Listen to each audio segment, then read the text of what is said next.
কলিয়াবৰৰ ৰামটোত ভয়ংকৰ পথ দুৰ্ঘটনা সংঘটিত হয়। ট্ৰাক আৰু স্কুটিজাৰ মাজত প্ৰচণ্ড সংঘৰ্ষ। এই দুৰ্ঘটনাত নিহত হয় দুজন। নিহত শিৱসাগৰ নাজিৰাৰ মনোজ নেওগ আৰু বু।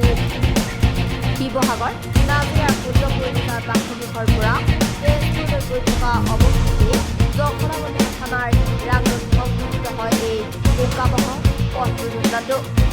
এই দুৰ্ঘটনাটোত দুজন লোক নিহত হোৱাৰ লগতে এগৰাকী এবছৰীয়া কন্যাও আহত হয়।